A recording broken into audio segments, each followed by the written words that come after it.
magandang gabi. Ayan, sa inyong lahat mga kapugong biyaheros. So, kakarating na po namin galing sa misyon kanina. Nagpunta kami kanina sa Key Sisters kasi nagka-problema mga kababayan. Pero ayun, na puntahan na namin at nakausap na ni Sir Paul. So, ayun, kakauwi lang namin. Ngayon ay mag-aalas 7 ng gabi po mga kababayan. Pero may kailangan pa ako tapusin kasi bukas ay maaga kami pupunta ng bundok at mamahagi ng mga packages. Ayan, mga packages dito mga kababayan. Ayan, medyo marami-rami na to. Kaya dahil maaga kami bukas ay kailangan kong ikarga ang boxes dito, pero hindi ito lahat mga kababayan kasi hindi ito magkasya. So kung ano lang yung kaya ng sasakyan, ayun lang yung ikakarga natin. Kaya ikakarga ko ngayong gabi para bukas ay diretso na kami kasi kung bukas ko pa ikarga ng umaga is matagalan at mapagod. Kaya ngayon ko ikakarga para bukas diretso na. At sa mga nagsasabi mga kababayan nga bakit daw tayo hindi magpatulong kay Edito, so ito lang po yung masasabi ko. Kasi po si Edito mga kababayan galing dito sa Davao, ay ang kinain dito ay 3 oras ang biyahe. Kaya hindi po pwedeng papuntahin natin si Edito dito para lang tulungan tayong magkarga at kumuha ng mga package kasi malayo po yung lugar ni Nae dito at hindi naman din na po pwede na palagi si Edito na nandito kasi meron din siyang mga nasikaso doon na mga packages nung pinakuha namin. Isang truck din yun mga kababayan. At nakita natin na pinamahagi ni Edito doon sa kabundukan. So itong mga nakuha natin kasi marami kasi nagsasabing na bakit hindi tayo magpatulong kay Edito. Tayo lang daw yung kumukuha nito. So yun po yung dahilan mga kababayan. Napakalayo po ng lugar ni Edito at hindi po natin pwede na tawagin si Edito na magpatulong tayo para magkarga o para kumuha ng mga packages kasi sobrang layo na po yung biyahe pa lang ay makakabala na tayo. So sa pagkuha lang naman, kaya pa naman natin mga kababayan ang pagkuha ng mga packages at pagkarga nito. So dandahanin lang natin at hindi lang natin pwersahin para ayan, ang lalaking boxes na to. So kung hindi natin kaya, gawa natin paraan mga kababayan. Sanay naman tayo sa mga ganyan pagbubuhat ng mga mabibigat, pero tumatanda na, kailangan na talagang mag-ingat mga kababayan. Pero ito, kailangan kumakarga ang mga packages para bukas. So yun yung ginagawa natin mga kababayan para hindi tayo masyadong mapagod pag maneho bukas. Kaya ngayong gabi pa lang i-prepare na natin. Kaya tara, let's karga this.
Grabe ang bibigat.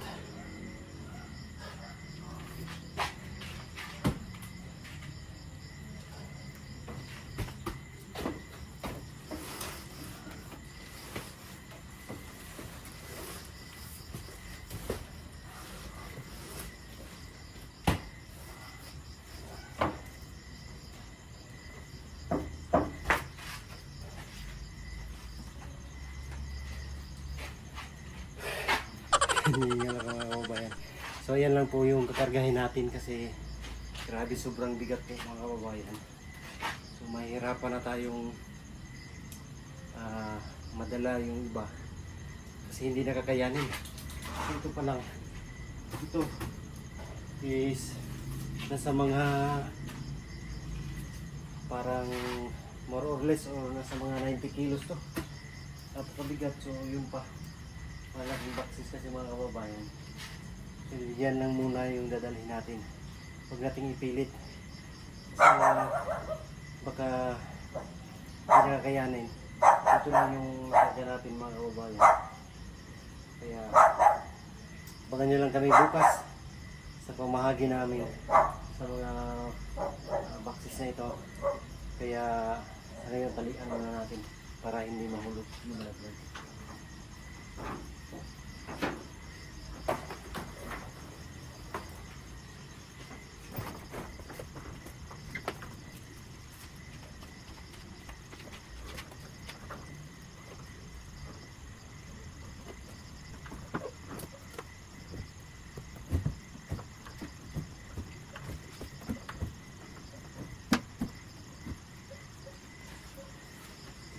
So yun na, ready to biyahe na.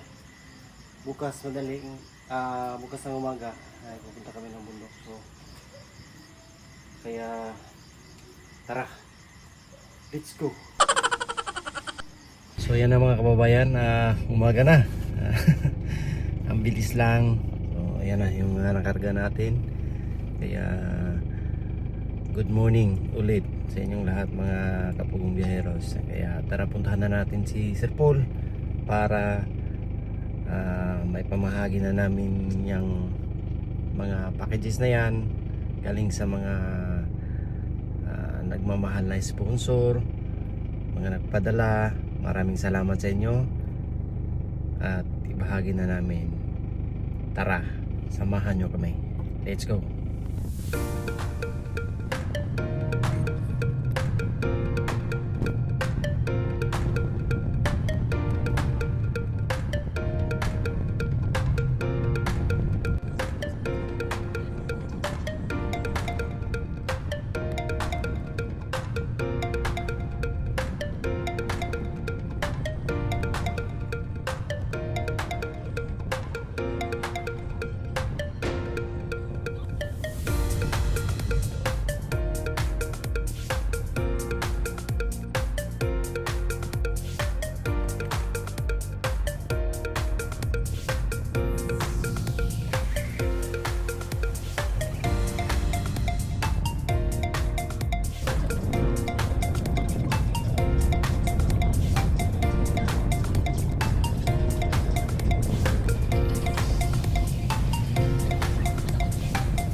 So yan ang mga kababayan, nandito na kami sa lugar na aming pagbabahian ng aming daladala ngayon ng mga packages. So yan o. Ito yung mga bahay dito, nasa gilid lang ng daanan. At medyo marami-rami din sila dito mga kababayan.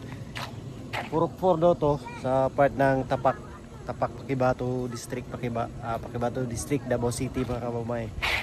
Napakalayo na nito galing sa Davao. So alas 6 kami umalis, ngayon ay alas 10 na ng umaga. So 4 na oras yung aming binyahe makarating ng dito sa napakalayong lugar. Tingnan naman po, makabundukan dito mga kababayan ay nagtataasan. Ayan. So pinatawag ko pa yung mga nakatira dito kasi kadalasan yung iba nasa uma. So antayin lang natin sandali para makapila sila, makatanggap ng kunting biyaya na galing sa mga nagpadala ng mga packages. Sa ngayon, ipakita muna natin yung kapaligiran dito sa kanilang lugar. Let's go. Ayan mga kababayan, so ito yung lugar nila dito. Tingnan nyo ng mga bahay-bahay. Yan si nanay. Mga lumad sila po. Simpleng-simple lang yung ano dito. Ayan. Bahay dito. Ayan, mga kabataan. Ayan yung kabundukan dito mga kababayan.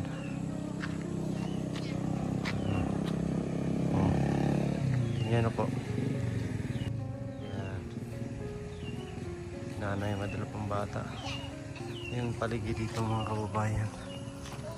So sila yung napili namin na mabigyan ng mga packages. Ayan, yung mga bahay nila. Kasi sila dito ay hindi pa nakatanggap.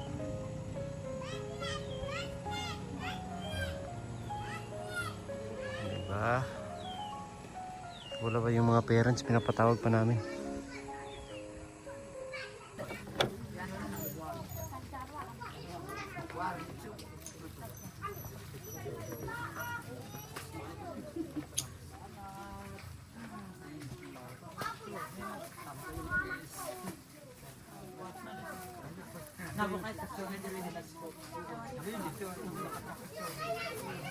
Okay. Ano yung laman niya? Stop.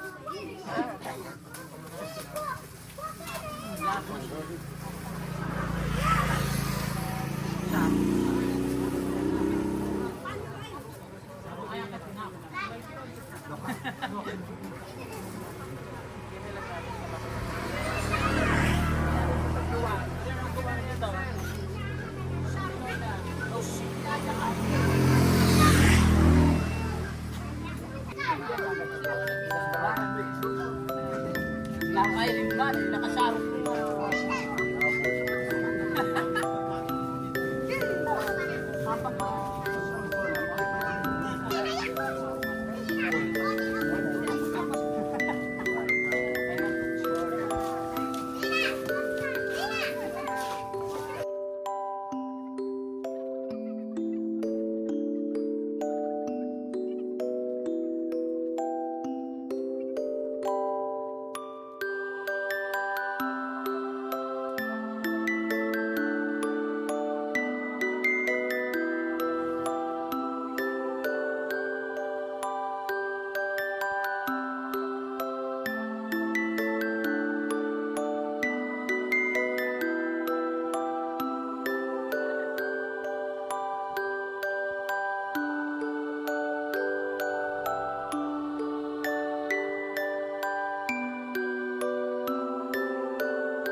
Yan yung pinakamabigat na kinarga ko kahapon mga kababayan. Lima na sila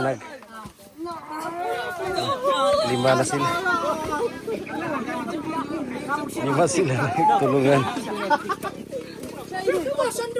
Oops!